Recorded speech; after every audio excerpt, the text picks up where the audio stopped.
Blessed evening to each and everyone. Welcome to Anything Goes with DJ Happy on GCCF. Dito muna. Ayan, isang mapagpalang gabi po muli sa ating lahat. First up, special thanks po sa ating Anything Goes crew. Unang-una po si Miss Mara Panganiban ng ating New Ministries Chairperson. Also, syempre, si Mr. Jen Mendilio and Mr. EJ Mahipos ang ating Executive Producers. Si Mr. Ryan De La Serna ang ating Director.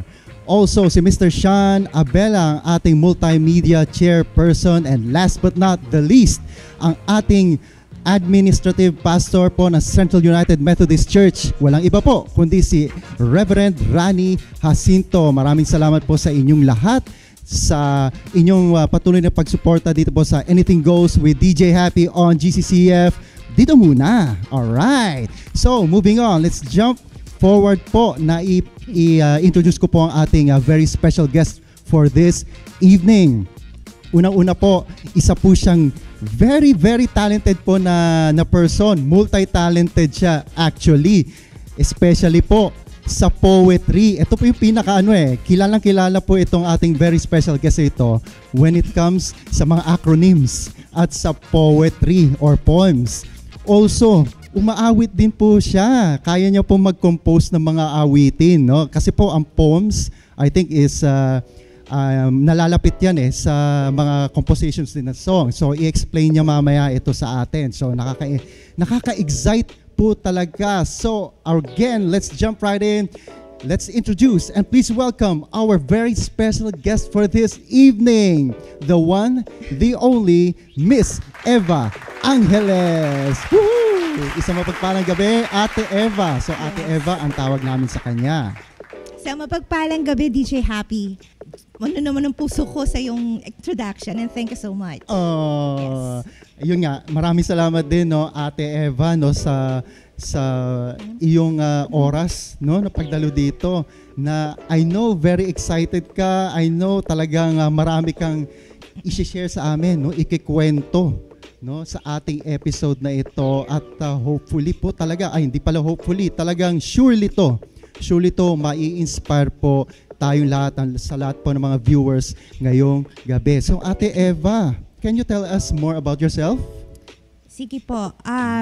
Ako po si Evangeline Lampito Rodriguez Angeles. Sabi ng iba, Eva Vanji. No? I am the 5th child of 7 children ni Tatay Leoncio and Nanay Felicidad of Claveria, Cagayan. So Ilocano Akmat. And yung Lampitok nga, and si nanay ko, Feli, and Rodriguez, si Tatay Leoncio, of course. At yung Angeles, mga taga Bulacan, Kalumpit, Bulacan, and Malolos, Bulacan. Ang family ko, I am a mother of 3 young adult professionals. Tawag namin sa family namin, DEARS. Acronym yan Yeah. DEARS. D stands for Daniel Noel, siya yung bunso ko. E, ako yun, Evangeline. A, si Angeline, Juliet Angeline, aking panganay, only daughter, only girl. At R, Juliet, no, Romeo, si Noel.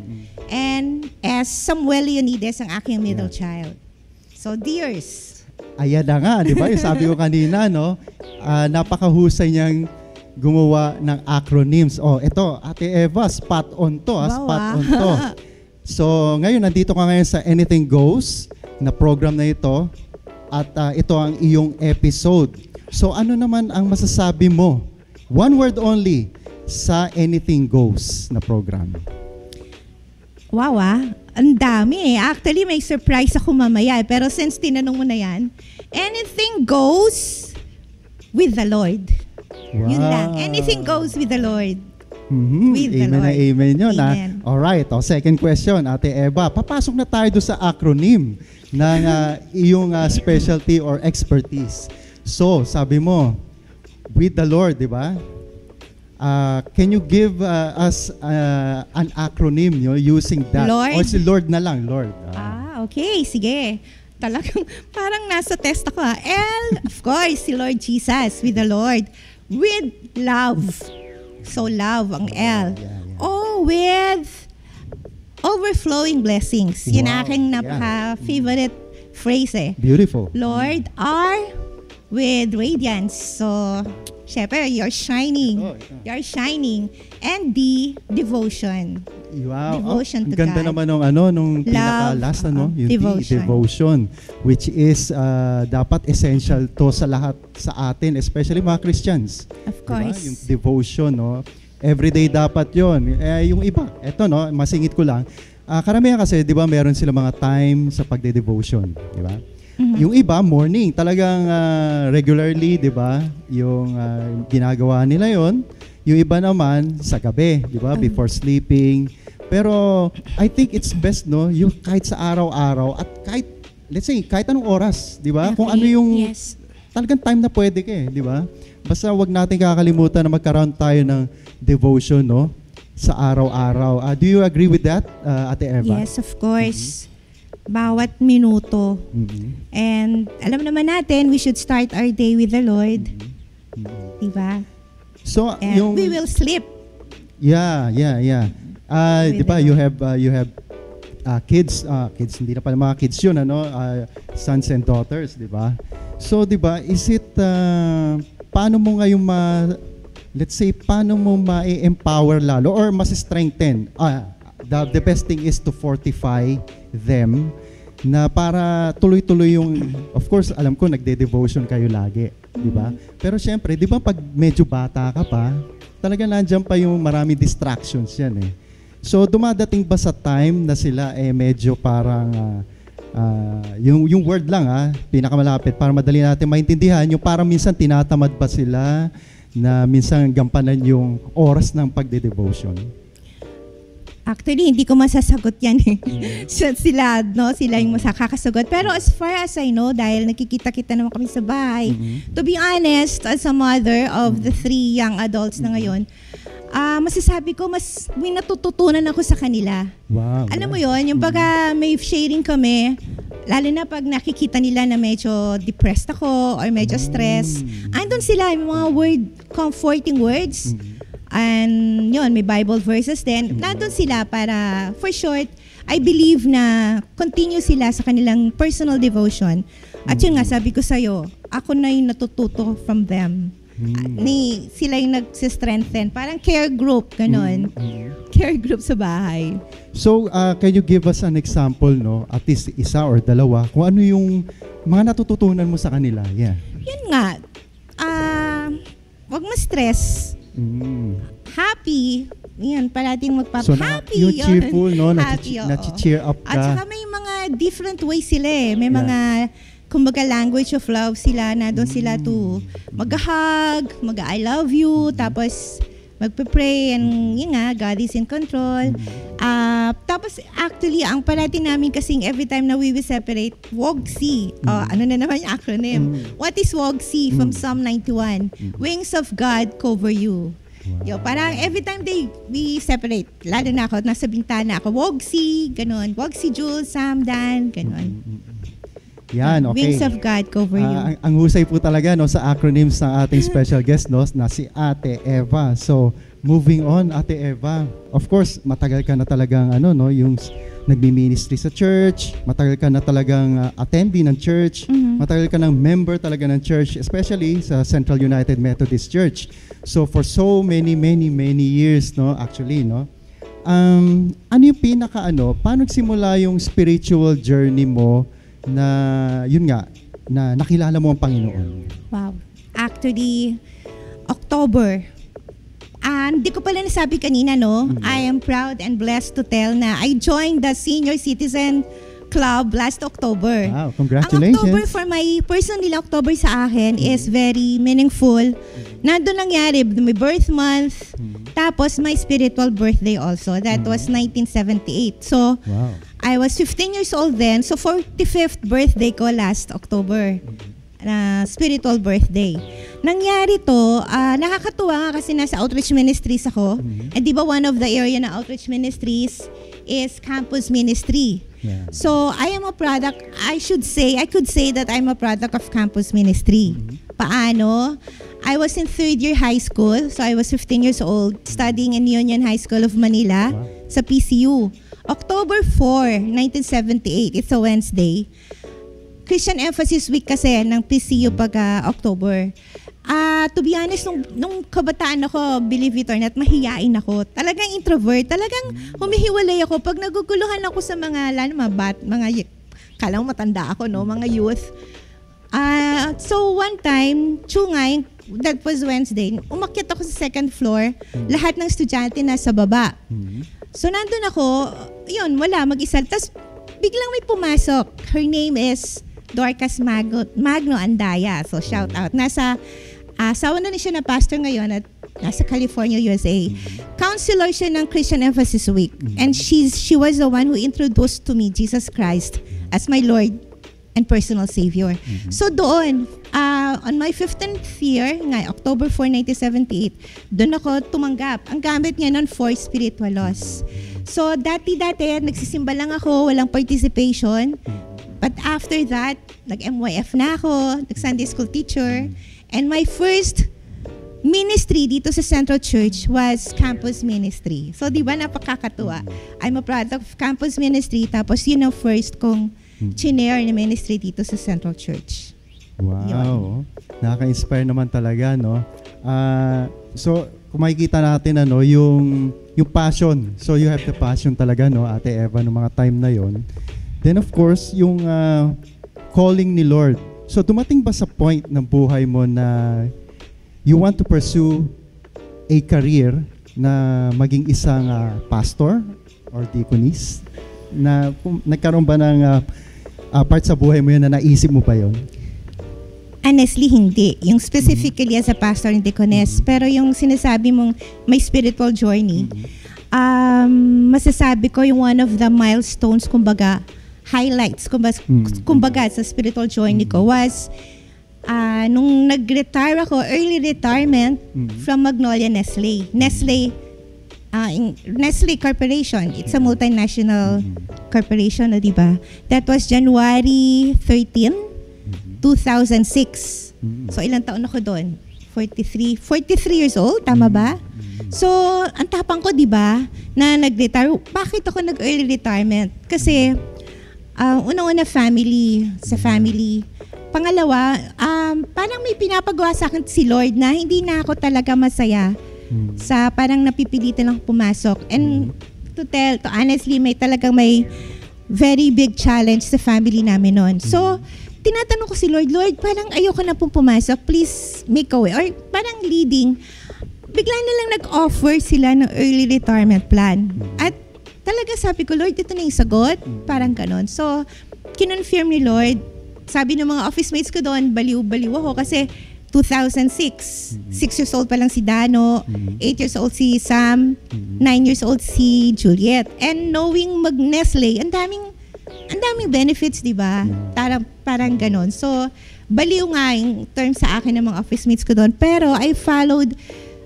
Yun yung yun parang leading ni God. Hindi parang, yun yung leading ni God. And after that, kinonsult ko pa nga yung mga anak ko. Pero mga bata yun, sabi ko, anak, wala nang regular ice cream, wala namang ganun-ganun.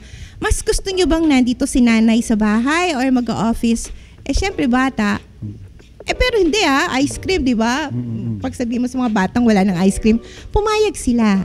And pati yung church, yung Buklod Pilipino, shout out sa Buklod Pilipino, sila nag-pray. And yun, the rest is history. Nag-retire ako January 2006. Pero after 2 years, na-involve ako sa faith-based NGOs. Yung Methodist Commission Resource Development, kung naalala nyo pa. And then to Kapatiran Kaunlaran Foundation, KKFI. 1 year ako doon. Then na-involve din ako sa Child Protection Unit. Pero after that, talagang pinastop din ako ni Lord Talagang family ang aking ministry. Talagang, doon ako dinadala ni Lord. So, pero very fruitful at meaningful yung aking stay sa KKFI. Lalo na, ako doon hindi ako social worker talaga, pero naging community development worker ako doon. And it was so fruitful and very meaningful. Siguro nag-start pa lang doon, outreach ministry na Dahil pupunta kami sa Manila North Cemetery, pupunta kami sa mga, sa mga lugar-lugar. Pero medyo nahihiya nga ako noon Pwede ko bang ikwento to? Yeah, kasi, by all means. Kasi nung nag-start ako doon, may konti kasi akong kaartihan na hindi naman, anyways, na-overcome ko yon for short. Dahil nakakapunta ako doon sa mga slum areas, Manila North. And I thank God dahil tinulungan ako ng mga social workers doon na naging mga inaanak ko pa, si Michael and Julia Arculio, tsaka si mga registered social workers, tsaka sino to? Maring Mercy. So yun ang aking spiritual journey, faith journey, until nandito na ako sa outreach ministry na parang may introduction, di ba?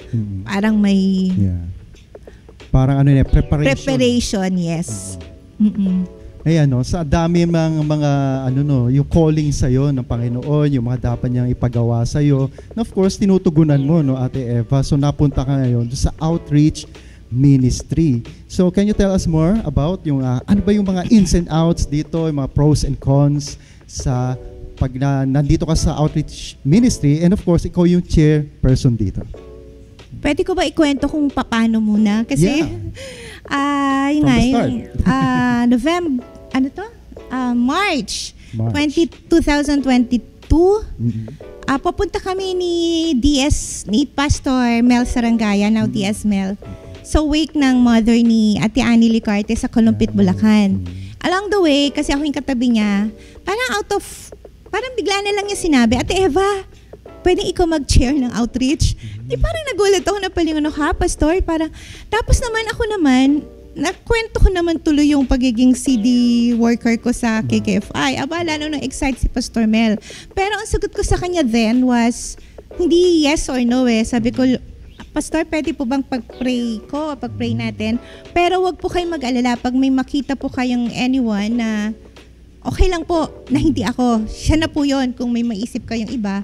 So that was March. April, May, wala akong naririnig sa kanya. So sabi ko, may nahanap na si Pastor. Kasi hindi niya ako, Ate Eva walang ganun Parang come June, late June, magjo-June na, after Ilocano service, kinongratulate ako ni Pastor Amor Molina. He was then the pastor in charge of outreach, kasama si Sister Del. Sabi ko, Pastor, bakit po? Ikaw ang chairperson ng outreach ministry. So, sabi ko, wow. Sabi ko, that was March, tapos June. So, talagang nag-pray ako, pero, ganun po ba? Pero ako that time was sa Sunday School Superintendent. So, yung pa sinabi ko, parang excuse, paano po yun? Sunday School Superintendent na ako, parang di mahirap po, ganun. Di ganun. Sabi nila, pwede naman. Nag-consult pa ako. Kanino? Alam mo kung kanino? Doon sa nurture at saka witness chairperson. Kay Teacher Vanji at Ate Janet. Tinanong ko sa kanila kasi now, di ba, yung nurture at saka witness, tinanong ko sila kung okay ba natanggapin ko. Alam nyo, pareho ang sagot nila na talagang naantig yung puso ko. Ate, Eva, sabi niya gano'n, ano bang laman ng puso mo? Sabi niya gano'n. Sabi nila, so, ako talaga sa puso ko, I really wanted to serve the Lord more. Pero that time kasi maraming hugot, maraming issues, maraming concerns, family. Although wala na akong work, diba? Na family. Pero to make the story short, tinanggap ko na yung ano. At naalala ko nga yung Philippians 2:13. God is able to make you willing and able to obey His own purpose. That's Philippians 2:13. At saka yung favorite verse ko din, yung si Jabez, the prayer of Jabez, sa 1 Chronicles 4:10. And Jabez called on the God of Israel saying, "Oh, bless me indeed and enlarge my territory. Yeah. Your hand be with me that I may not, that you may keep me from evil and that I may not cause pain." And God granted him his request. So nandun yung on point na, yung nasa ng puso ko. Tapos, it's all about God. Siya naman magbibigay ng willingness and ability for you to obey His purpose. So, ayun. Ang nakakatawa lang, pagpasok ko, walang church and society coordinator, walang walang campus ministry coordinator. So, we all started, parang nag-vault in lang kami, si Volts, no, sa health and welfare. Mga August na or early September. So, pero thank God dahil nandiyan nga si Pastor Amor to guide us. Yeah. Yun. That's the story behind paano ko naging chairperson na outreach. Now, ano yung pinaka gusto mo dito sa outreach ministry? Ano yung pinaka nagustuhan mo sa outreach ministry nito? And of course, pati yung pinaka least. Of course, mayroon din yan di ba? Yung pinaka, yung talagang gustong-gusto mo siya. Then meron din yung pinaka least. But it's all good kasi part pa rin yan ng project ng ministries Alam mo, nagpapasalamat nga rin ako dito sa Anything Goes kasi nakapag-refresh, review, rewind sa gawain ng outreach ministries. Actually, meron ako ditong props. Dito yung ginawa namin last October. We call it, yung newsletter to na outreach ministries, we call it WE. O-U-I, pero it is pronounced by WE. Ito isa. Yan, WE. O-U-I, Outreach Updates I-5. Oo, kasi yung I-5 na yun ang thrust ng outreach ministries, which is, first of all, no, yung outreach ministries, it's a ministry of compassion, justice, and advocacy. So, nandun yung thrust namin yung I-5. Hindi, parang I-5, pero hindi high-5. I stands for inform, to let people know about outreach ministries, inspire, to touch their hearts, invite, to join them, to join us in the ministry, to involve them in the ministry, in the activities, and to ignite the flame. So, inform, inspire, invite, involve, ignite. Yun yung thrust ng ating outreach ministry, I-5. So, itong one way of doing that thrust, meron kaming outreach WE, no? O-U-I. Actually, yung WE, O-U-I, ginugal ko. So, parang French It's a Hebrew, ha? Meron French may din, diba? meaning. WE. Yes. Ang Hebrew, exactly, yes. And Hebrew meaning, yes or amen. So, nakakatawa, diba? So, WE, yun yung aming, pero initially, we planned it quarterly, kaya lang gagawin na lang namin twice a year para improve naman namin yung, kasi hindi kita yung mga mukha, malabo, para improve namin yung quality, tsaka mas complete yung mga activities ng church and society, health and welfare, tsaka campus ministry. Yon. So, WE. Outreach Updates I-5. Yun. What about yung pinaka-list na siguro parang meron bang ganon? Nagkaroon ba ng sitwasyon na kailangan pa bang part ba to ng ministry ng outreach? Nagkaroon ba ng ganon mga sitwasyon? To be honest, DJ Happy, parang wala Parang feeling nga namin, ako personally, nakukulangan kami kasi parang ang dami-dami, ang lawak-lawak dahil ang lawak-lawak na outreach ministries, alam naman ng lahat, alam naman yan So, as of now, in Church and Society, on Legoland, so nandun yung student financial assistance where we give 24 youth na konting allowance naman per month. And the good thing about this, yung mga youth na yon, naging participants na sila sa mga ministry. Sila yung mga Legoland volunteers, nag-a-assist, Sunday school assistant, and everything. Last CI nga, nalaman ko kay Rebecca, parang 8 or more than 8 yung from Intramuros and Calao youth volunteers ang umattend sa CI.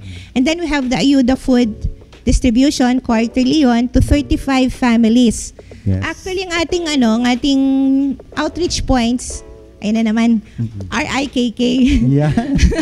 Rick, para Busog na busog tayo sa mga acronyms. Rick R. Rosario, yung ating Rosario Mission UMC, I. Intramuros, K. Calao, and K. Kahilom. Kaya Rick, no, para mas madaling tandaan. So yun, yung mga Ayuda food packages, we gave it to 35 families from those areas. Pero yung Rosario last year pa, no? And then, meron din tayong jail ministry. Yan, Yun yung pinakabagong jail ministry under Church and Society in partnership with Prison Fellowship Philippines. Tapos meron din tayong kaibigan ministry. Actually,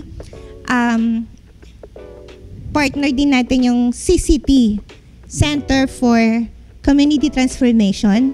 Wherein last June nga, pumunta pa kami sa kanilang lupang pangako sa Nueva Ecija. Napaka-grabing inspiration nila kasi ang kanilang mga tinutulungan, mga street people. Di ba pag Sunday, first and foremost, pag Sunday, di ba yung feeding program ni Kuya Ed, under din po yun sa outreach na salamat po dahil kahit papano kakatulong kami by nagsiserve, minsan nagli-lead ng prayer, ganun every Sunday yon. So yun yung mga street people, same people na tinutulungan ng CCT. Ayun, so may marami pa naming gagawin. And then sa mga open forum about sana sa global climate change, mga ganon, volunteerism. At saka yung yung pinakahuli, yung yung livelihood program. Mga nanay-nanay ng RIC. Except R pala. Gagawa sila ng mga livelihood program para sa income generating. And then under health and welfare, nga pala, si Sister Mara Panganiban, ang iyong napakasipag na GCCF chair, ang aming coordinator sa Church and Society. Napakagaling yung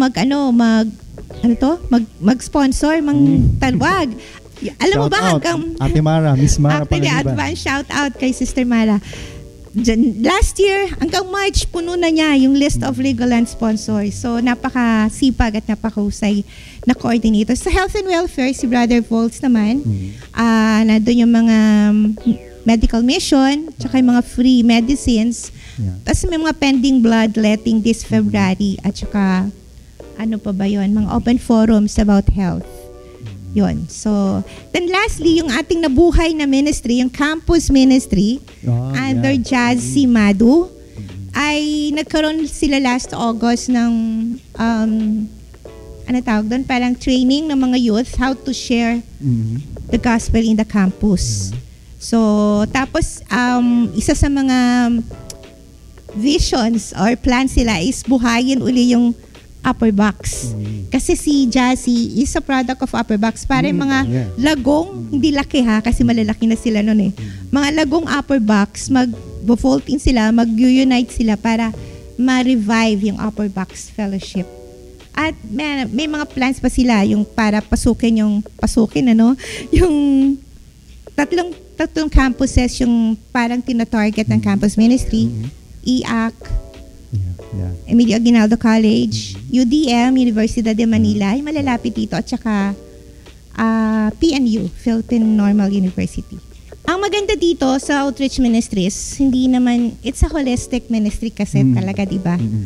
Yung mga binibigyan natin, example, yung mga binibigyan natin ng ayuda, nag-a-attend sila ng GCCF, ng worship services, Bible studies, and so with the youth, nag-involve sila sa ministries.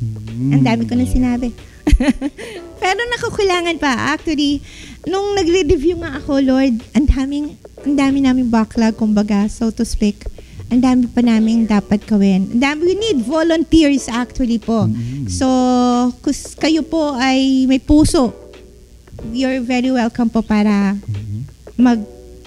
mag-involve, lalo na yung iThrust, ma-involve sa outreach ministries ng ating Central United Methodist Church. Wow, very well said. Yun, jail ministry. Yun yung Napakarami. pinakabago. Actually, napakarami, no? I lost count, no? Pero isa lang yung nag-strike sa akin talaga na gusto kong i-pinpoint, no? Itanong ko sa iyo, Ate Eva, about the jail ministry. FAQs to, no? Frequently asked questions to ng mga viewers natin. At kahit sino, no? Pag sinabing yung sa jail, no? Or preso, sa Tagalog, ano ba ang feeling pag nakapasok ka sa isang prison or sa jail? Is it nakakatakot ba? Is it nakakalungkot? What can you say about that, Ate Eva? Mixed emotions. Talagang, ang experience ko kasi, una kong pasok sa jail, sa Manila City Jail, last November 9, 2022. Nakakatuwa dahil paano tawagin yun? Kasi ang nangyari, November 7, 2 days before, November 9, gabi pa ng November 7. November 9, may graduation ng prisons journey. Actually, we call them PDL, Persons Deprived of Liberty. Yeah. Oo, hindi na prisoners. Pero yung kanilang ginagamit kasi, yung parang journey, Bible study, yung evangelistic siya. So, November 7, kinola ko sa group chat. So, pasok naman ako. So, pero mayroon na ako orientation before. Sinasabihan na ako ni Pastor Jordan, tsaka ni Brother Alvio about that jail ministry. Pagpasok ko doon, sinabi kailangan ng speaker for women dorm, yung mga babae. Ako lang babae doon. Yung si Miss Myra Elipane, nasa Baguio City, siya yung program manager ng Prison Fellowship Philippines. Ako daw mag-speak ng inspirational doon sa Manila City Jail. So, thank God, at thank you kay Pastor Jordan dahil tinulungan niya ako. Tanda ko po ang nai-share ko doon, binigay ni Pastor Jordan na material, yung Parable of the Pencil. Yung mga PDL, they're like a pencil, di ba? Siya na-sharpen. Basta ganun. And pagpasok ko, mababaw ang luha ko mababaw ang tawa ko, mababaw ang luha ko. Yun ang worry ko talaga. Pero inorient din ako ni Miss Myra through GC. Nag-Zoom kami. Ate Eva, control mo emotions mo ha. Huwag kang iiyak. Talagang diniretso niya na ako. Siguro na, syempre alam niya, naturally, ganun ang feeling. So nag-pray talaga ako. Dahil pagpasok ko pa lang, ayan, naalala ko pa tuloy. Pagpasok ko, 17, 18 silang graduates na from sa female dorm. Ano sila, congested nila sa Manila City Jail. Tapos pagpasok mo, pero ang gaganda nila ha, all smiles. Talagang, nakikita mo yung effect ng kanilang journey, faith journey na nag-graduate. And then, kumakanta sila ng You Are My Hiding Place. Kasi may special presentation sila. Napansin siguro ni Brother Rod Cornejo, isang PFP, din siya, officer. Kumakanta ako dahil gusto kong pigilan yung iyak ko. At least kumanta ako, di ba? You are my hiding place. Di ba ganon? Ayan, napakanta ko. So, sabi ni Brother Rod, sinanyasan niya ako, join them. So, parang at least na tumayo ako, nag-join ako, luminya ako sa kanila while they are singing You Are My Hiding Place. At yun, nakaka-bless. Kasi yung mga testimonies nila, how the Word of God changed their lives. Nagkaroon sila ng hope. Nagkaroon sila ng new life in Christ.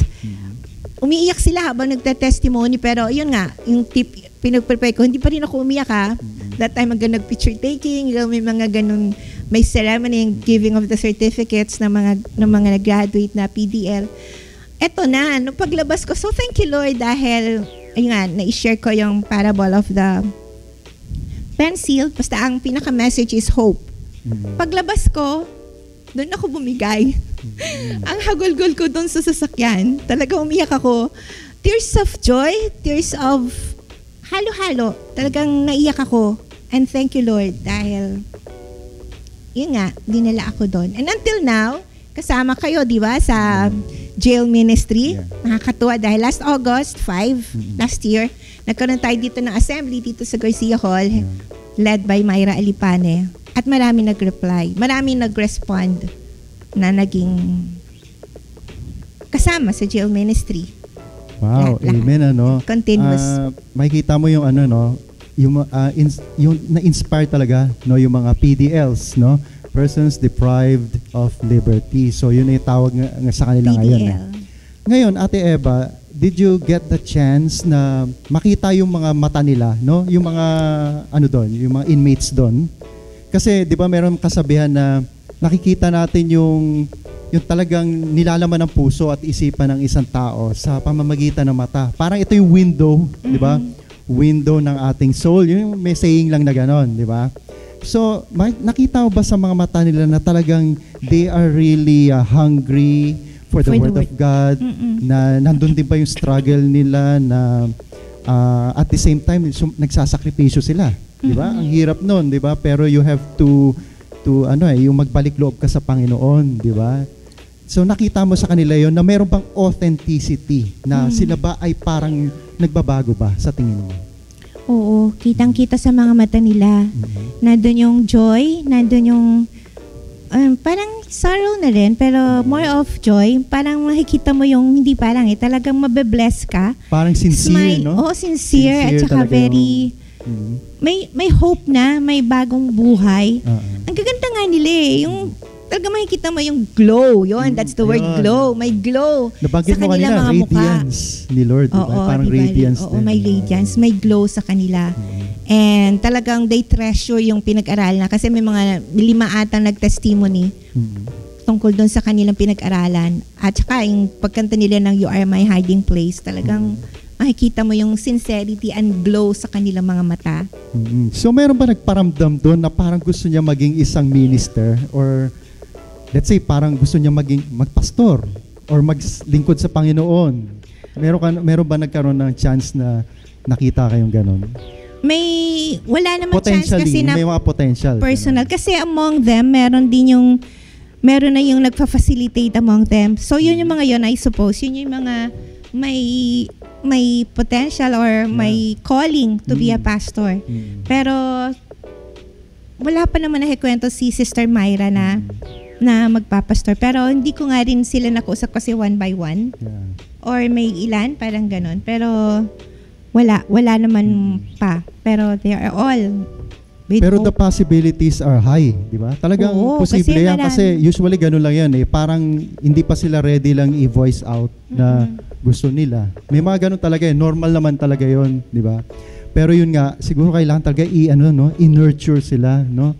Yung talagang lalo silang i-mold na para talagang ilabas na nila yon, no? Kasi I know maraming ganyan eh, yung mga nagbabagong buhay, mga na-touch ni Lord, di ba? Na gusto na rin nilang ibahagi ang salita ng Diyos. Especially, let's say, no, halimbawa, dumating yung panahon na lalabas na sila, no? Isa sa kanila. I'm sure, no, well-equipped sila dahil sa ministry na ito, na part ng outreach ministry. Alright, napaka-inspiring naman, Ate Eva, ng yung mga shinare mo, na napakarami din ng mga ministries na outreach. So ito, dadako naman ulit tayo. Babalik tayo ngayon sa iyo. Boom, ganon.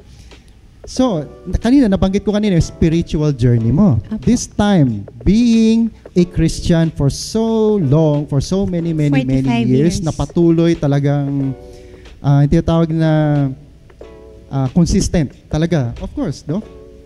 We know each other, no? Consistent talaga.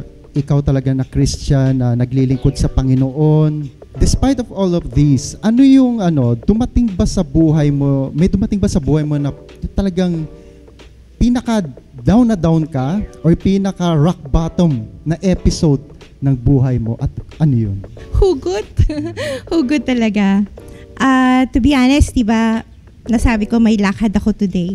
Yun ang one of the meron akong pinagdadaanan ngayon na it's a family related, siguro very personal to para sabihin dito in public. Pero marami, may talagang, kaya nga sabi ko sa'yo, every time na makikita ko ng mga anak ko na parang stress o kaya umiiyak, kasi iyakin nga ako, parang talagang they have ways para i-cheer up ako, i-cheer up nila, tama ba? Cheer up nila ako. So, more of family siguro yung ngayon. Pero alam ko na in His time, He will make everything beautiful in His time. Tsaka lahat na ito ay mga challenges nga, sabi mo, no? Challenges. Yun nga, actually, yung isa kong, nasabi ko ba kanina, yun nga yung isa kong,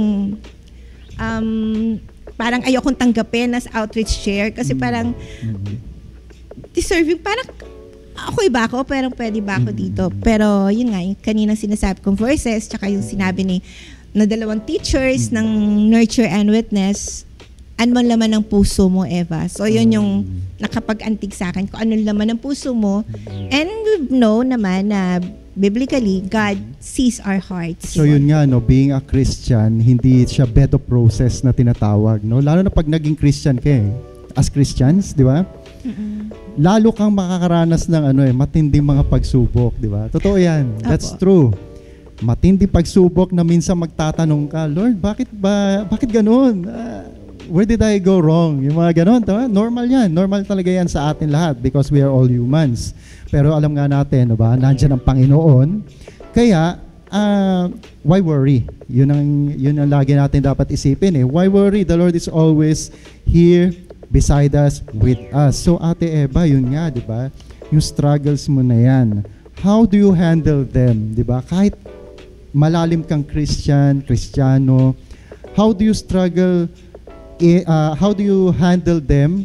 Everyday yan. Siyempre, lagi mong nararamdaman yan everyday. How do you cope with it? Paano yung mga techniques mo, mga tips? Pwede ka magbigay ng pro tips sa ating mga viewers, no? Na baka nakaka-relate din ng kapareho ng iyong status mo ngayon. Ano yung mga tips mo sa kanila on how to handle yung mga problems, no, challenges na kahit spiritually strong tayo? Unang-una, alam na natin, kanina na-mention mo yung devotion. So, paggising, morning, pray, and unang biyaya, di ba yung theme song ng unang biyaya? Pagising sa umaga. Ano nga ba title nun? Yun, actually, kumakanta, pagising sa umaga, nagpe-pray, nagbabasa ng devotion, yun yung nagpapalakas talaga.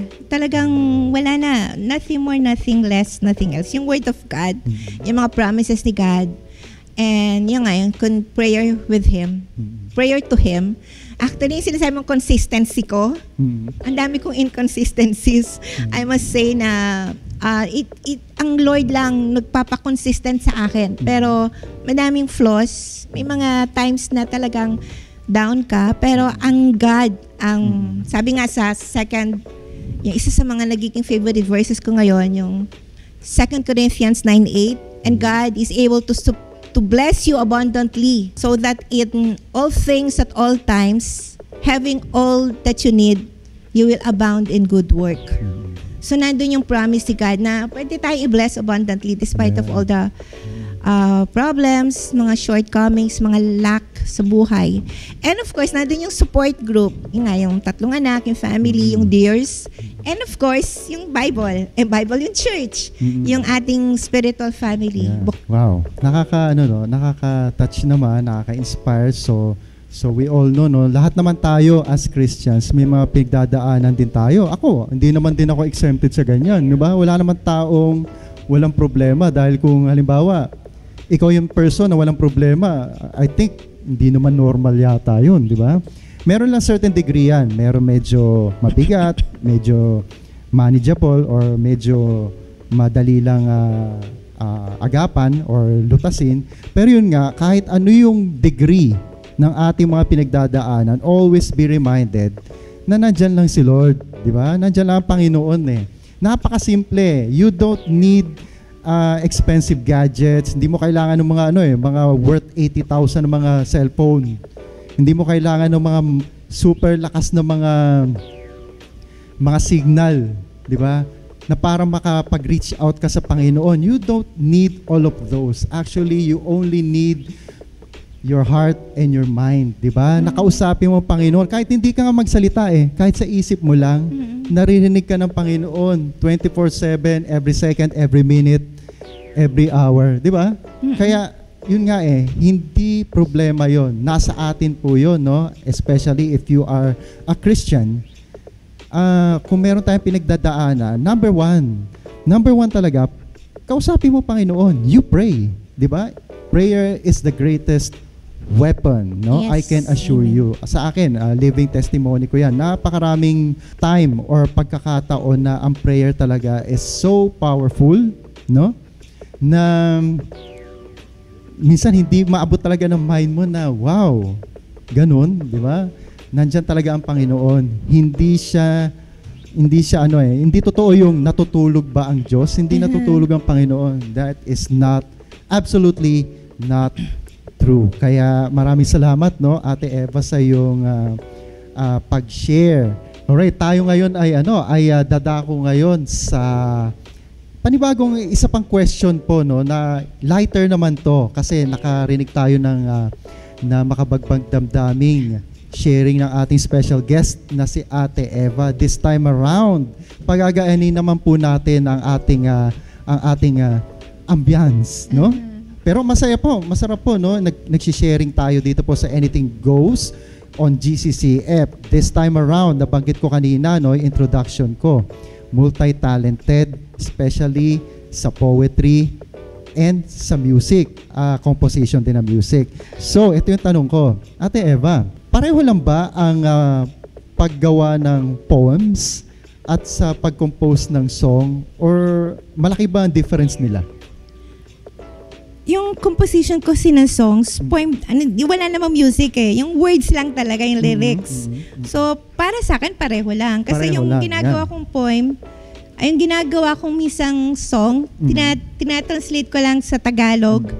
Pag words lang, pareho lang sa akin, palagay ko. Pero sa isang katulad mo, Ate Eva, gaano ba katagal or napakadali? Parang sa akin, napakadali mong gumawa ng mga poems eh. Tsaka ng composition ng songs. Sa acronym nga eh, tingnan mo, dami na nating narinig kanina na acronyms, may spot on pa.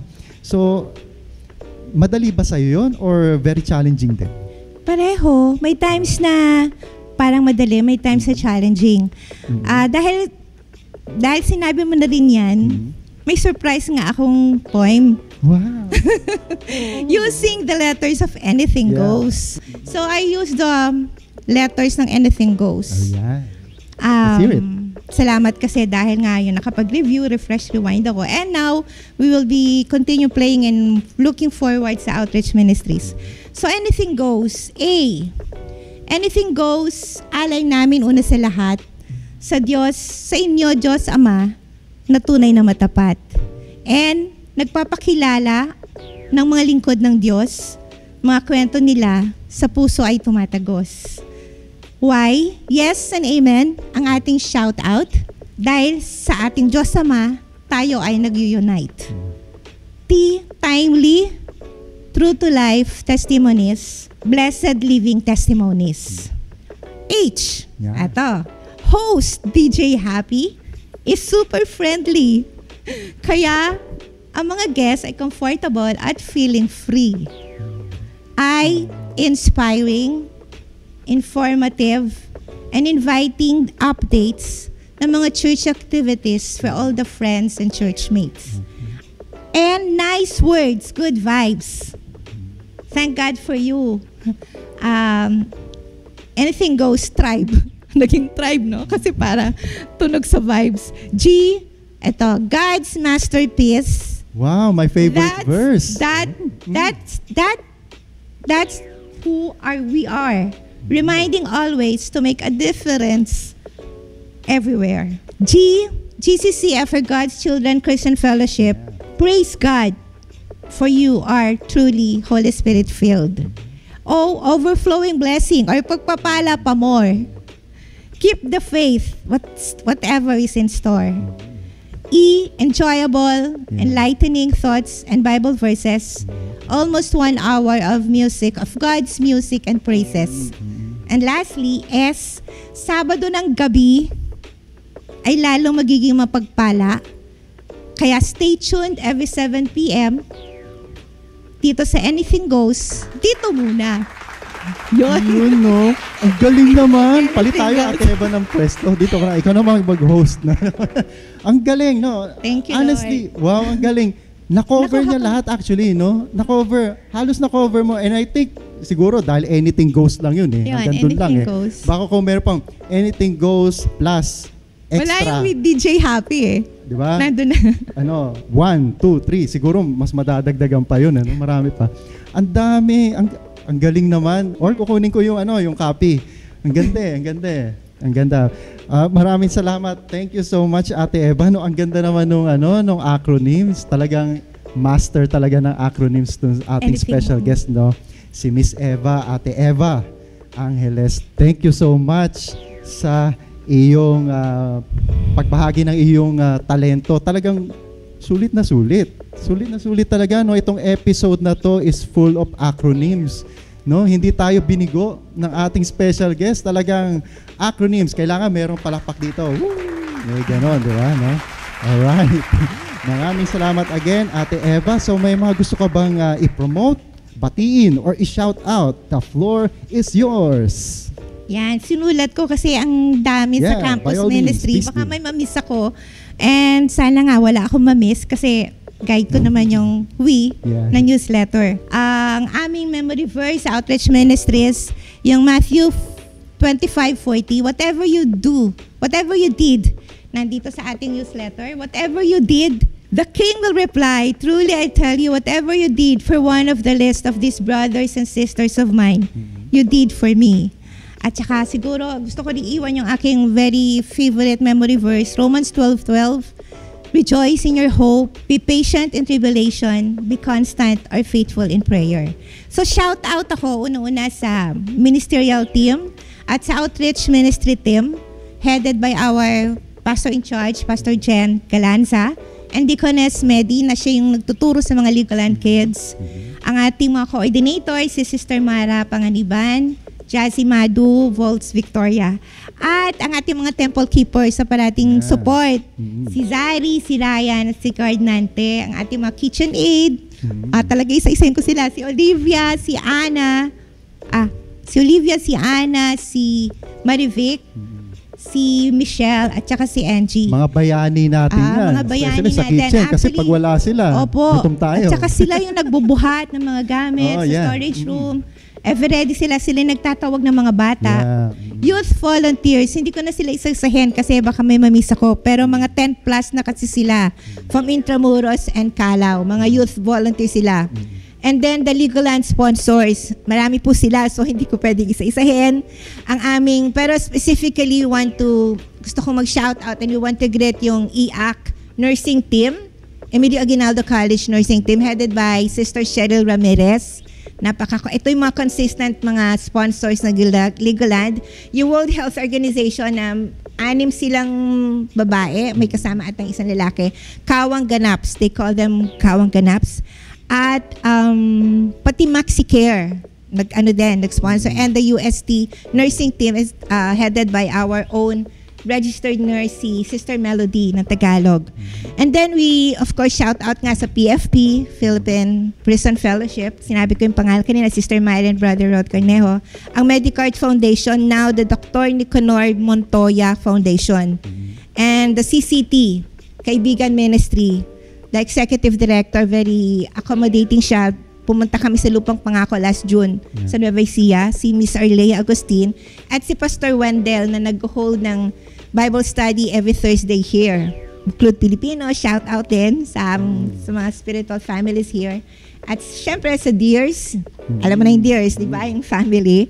And yun nga, maraming salamat sa GCCF Anything Goes dahil binigyan niyo ako ng opportunity to review, to refresh, and to rewind. Nakas pa na yung rewind ko kanina. Rewind. Revive na rin, revive. Sa mga revive, and revive yung ating outreach ministries. Ang masabi ko po, we need volunteers, mga kapatid, mga nakikinig dyan. At kung gusto niyo pong sumali sa amin, we would like to inform, inspire, invite, involve, and ignite everyone para sumali po sa ating outreach ministries. Ito po yung tinuturo ng ating Panginoon Diyos na hindi tayo maging observer lang sa ating paligid, sa ating komunidad na nangangailangan sa atin. Lalo na po silang mga naghihirap. Yun lang. So, praise God. Ito mo na naiyak ako. Yun lang po. Maraming salamat. Well, thank you so much, Ate Eva, for joining us here sa oras na ito. nakasama ka namin. Alam kong medyo matagal ka naghintay. Alam kong busy ka, di ba? Busy ka sa sa iyong mga gawain, di ba? You are a very busy person, pero you took the time to be here with us at nakapagbahagi ka ng napakarami actually, no? Oo nga. Mga inspiring talaga, no? Thoughts, inspiring stories, mga na-share mo sa amin, pati yung mga upcoming ministries pa ng outreach, no? As bilang chairperson ng Outreach Ministries dito po sa CUMC.